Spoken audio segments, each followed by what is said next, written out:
Uxbridge Fall Fair continuing in 2021. Courtney McClure for The Standard. Uxbridge. The Fall Fair in North Durham's Uxbridge will be continuing this year. Although the preparations for the annual Uxbridge Fall Fair are underway, things will be happening a little differently this year. COVID-19 precautions will be put into place during the year's fair. Some events may not be held to protect the safety of vendors, people attending, and volunteers at the fair.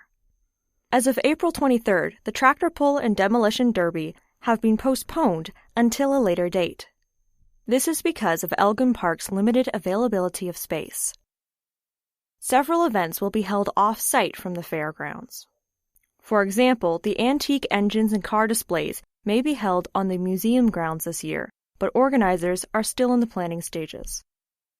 There will also be a few competitions held on a virtual basis. One example is the Home Craft and Horticulture event. Online registration has already begun. According to the Uxbridge Fall Fair's website, uxbridgefair.ca, the Uxbridge Fall Board is working hard to adapt some of the usual favorite shows and competitions. There will also be virtual events taking place the weekend after Labor Day, according to their website. We do, however, need your help, they wrote. The board is asking for local companies and people to sponsor the fair. They will use the support given by the community to fund some of the events. We know it's been a tough year for you, too, but we would appreciate any amount you can contribute. A few of the Uxbridge Fall Fair's current sponsors include CSN Precision Auto and Choco Authentics and Fast Eddie Speedwear. These are the fair's title sponsors.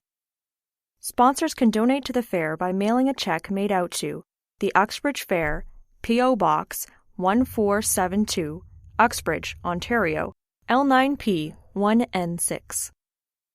If you'd like to send a donation by e-transfer, please send it to uxbridgefallfair@outlook.com. They are also accepting cash donations. These can be dropped off at 2 local businesses in Uxbridge, including Sugar FX and the Bridge Social. Scugog working with Arts Council to provide public washroom access. Dan Kearns, Local Journalism Initiative reporter for The Standard. Scugog. While the COVID-19 pandemic has closed many facilities, the township of Scugog is working to help provide local shoppers with public washroom access.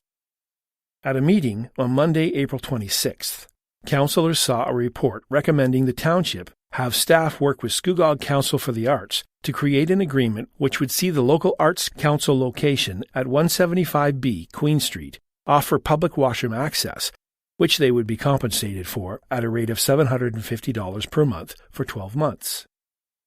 There are plans underway in 2021 to have washrooms constructed at the Scugog Chamber of Commerce office at 250 Queen Street, but these facilities are not expected to be available in the short term. As a result, temporary washroom facilities are required for at least 2 to 3 months. Anticipating the current lockdown will not continue all summer, the ability to have washrooms available for the public 7 days a week is important to remove barriers. So the public will come, shop, and support businesses this year as restrictions ease, the report read. In addition, this continuing pandemic is putting additional pressures on businesses and is an opportunity for council to support the local business community. Ward 5 Councillor Lance Brown questioned if the township could have signage put up to advise people of these public washrooms' location. We will work with staff to ensure we have adequate signage for people to be aware of where the opportunity is, CAO Ken Nix responded. The CAO also explained the Arts Council will have these washrooms ready as soon as possible, depending on provincial restrictions. Council later passed the recommendations. Sunderland Arena project to receive provincial federal funding. Dan Kearns, Local Journalism Initiative reporter for The Standard. Brock. The Township of Brock will receive funding for the Sunderland Memorial Arena and Community Centre renovation and expansion project. On Thursday, April 29th, Halberton-Kawartha Lakes Brock MPP Laurie Scott and MP Jamie Schmale announced the funding, which is coming from the Investing in Canada Infrastructure Program. The Township of Brock is set to receive $2,992,000 in federal funding and $2,493,084 in provincial funding for this project. When completed, the expansion will include 6 new dressing rooms, a community room, and storage room for the Zamboni, MPP Scott explained. Other improvements include expanding the ice surface, reconfiguring seating, and renovating the lobby, auditorium, and existing dressing rooms.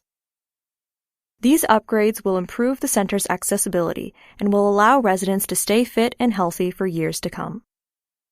Brock Township Mayor John Grant was happy to accept the funding on behalf of the township. On behalf of the residents of Brock, that our grant submission for the Sunderland Arena was selected. We extend our heartfelt appreciation to the federal and provincial governments for this wonderful opportunity. We also want to extend special thanks to the Sunderland Lions for their work and financial commitment to this project. We recognize the exceptional commitment and dedication of this amazing group to this project. I know our late Mayor, Debbie Bath Haddon, was the key driving force behind this application, and I know she would have been very pleased to see this happen. MP Schmale was excited about the local arena expansion project. As a former hockey referee, I remember many days getting dressed in the maintenance closet, so I'm hoping for better days ahead on that one. Great news all around, and we finally got there, having the application approved. A good deed is its own reward. Have you ever heard the saying, a good deed is its own reward? It used to be people knew and lived by the understanding of this truth, yet in most recent generations, there has been a slow slide into the mentality of, what's in it for me? Even though we see many people doing good things, that's always wonderful. Most often, these actions today are motivated from the outside. Let me explain. Today, high praise is poured out as a torrent, overwhelming the little psyches of children, inundating them with a lifestyle of everything I do is a big deal mentality. Awards ceremony after awards ceremony pushes an aspiration related to celebrity orientation. You notice the word celebrity? It's the same root as celebrate. Whoop, whoop, whoop. To be truly healthy, lives need to learn to find their courage from within, not from the externals, what others initiate. This is not to say social acceptance isn't somewhere on the list, but acceptance of ourselves, yes, even our inadequacies, is vital for overall health. I can almost hear the reaction of many in response to that statement. So here's what I mean in context. Just because a person accepts themselves, in no way suggests there isn't major room for improvement. In fact, it is the very opposite. The paradox is, when a person continually tries to change themselves out of self-rejection, there is an inner narrative going on something like this. If I need to change, this must mean I'm not good enough. If I'm not good enough, I must not be acceptable either. So I don't fit in. Therefore, I must become someone I'm not, so others will like me then. Can you just see the thought dominoes falling? The more we try to change ourselves out of personal doubt, the less truer we become, and the less we are truly accepted for who we are. Eventually, many of us lose track, and the cycle goes round and round. Yet we're trying so hard. This just doesn't seem fair, does it? Well, the reality is, we are doing this to ourselves. In our search for acceptance, we neglect the most important relationships of all. Our acceptance of ourselves, where we are compared to where we think we should be, or who we are toward the world we interact with, compared to the true self we so often suppress and neglect, and the relationship we have with God, are the key. It matters not what has been done. It matters not what others have won. It's lesser still what they expect, if what they want will misdirect the one you are down deep inside, and cause withdrawal and you to hide. Volpe Verte, In Search of Soul, 1987. Real life is about authenticity, especially to God. Being that He is absolute truth itself, reality is His existence, only what's true will ring a bell with Him. The interesting thing is, when we think about God, so many of us think about hiding aspects of ourselves and trying to clean ourselves up before we attempt any kind of interaction with Him in prayer. The irony is, He already knows we are a major mess. He has made the ultimate compensation for our inability to fix ourselves in any permanent way, with His own life. This took all the judgment and force of accusation away, so he could then see us through this wonderful act of covering protective love. It took all he had while in this world to destroy the power of what was accusing us. All this so there would be nothing but love left if we accept his gift into our heart by asking Christ to bring it in with him and live inside. Inside, where the pain and self-denial, fear, and even hatred used to ravish our souls. God will not gloss over the truth we are mired in, yet he is able to accept us. As the hymn goes, just as I am without one plea, but that thy blood was shed for me, and that thou bidst me come to thee, O Lamb of God, I come, I come. This is acceptance in its truest form. After coming to accept him as Lord, any changes we make in our lives are out of genuine growth, free from inferiority, fear, or the coercion of peer pressure to fit in. He loves us. The overcompensation we put out there to assure others of themselves or us may seem kind, but like too much icing on a cake, it can overpower the flavor of its content. It cultivates codependent behavior and weakens our identity. God, acting in love to save us before we ever knew, assures us of an identity of favor in the eyes of the only one who can see what's true about us anyway. Romans 5:8 says, "But God has made clear his love to us, in that when we were still sinners, Christ gave his life for us." That's the Bible in basic English.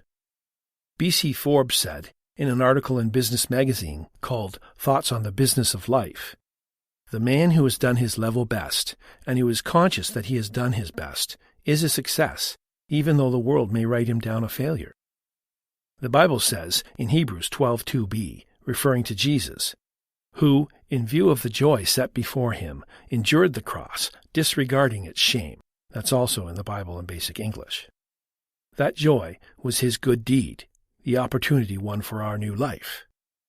It was to free us from inner condemnation if we will accept his embracing of us and let him hold our hearts.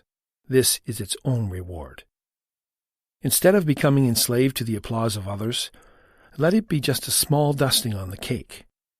Then we can get the substance of our life from the cake itself, what's deep inside. But it takes getting the ingredients right. Changes are part of the learning process. Tina Y. Gerber, special to the standard. As time moves forward, everything around us changes. Life is always about perspective. It is a particular attitude or point of view, including the way we approach life. Our perspective influences everything from our attitude, our mindset, even to our beliefs. Having a good perspective on life gives you an advantage because you are more open to change and seeing from other people's points of view. When I was growing up, in my life, our parents, grandparents, and church families had influence. Life was simpler back then, or so it seemed.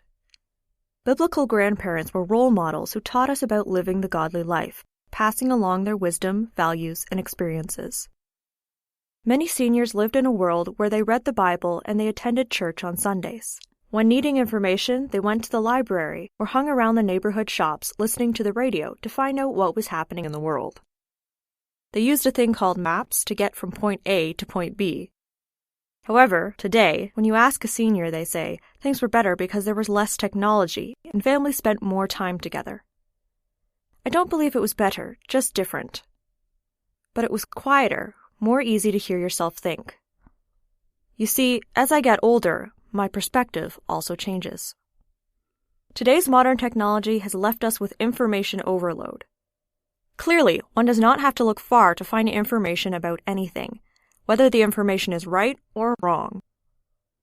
I believe the media delights in creating fear and anxiety through headlines, regardless of the negative health effects it may stimulate, because they sell their products. Modern technology isn't changing us, it is changing society as it has in the past. Social media makes it possible to see what's going on at a distance, and smartphones make it possible to report things as they happen. So the many things which are going on get to us more rapidly and can impact us quicker. However, God has given us His Word so we might learn to live out His beautiful design. My parents and grandparents had a unique role and function and enthusiastically embraced God's design. God's design for grandparents is one of love and caring. Somehow, these values or principles have slipped, in many cases, for many reasons, as we live in a more secular world. Learning the Scriptures informs our thinking in a unique way. Imagine how different the world would be to see your worth through God's eyes. I believe God reigns supreme over our world today, yesterday, as well as tomorrow. He knows exactly what is going on and gives us great comfort and assurance like the generations before me. God knows everything about us, our potential, strengths, weaknesses, our past and future. He has a plan for our lives, one which will be good for us and others, which will bring Him much glory and praise, even in this modern age. He continues to challenge us to use our time wisely, make big changes, and use every opportunity to grow and learn. God is personally interested in us and wants to support us through every season of our lives. Why not invite the Lord to give you His perspective on life? The Standard Podcast was produced by Greenstream Studio for the Standard newspaper.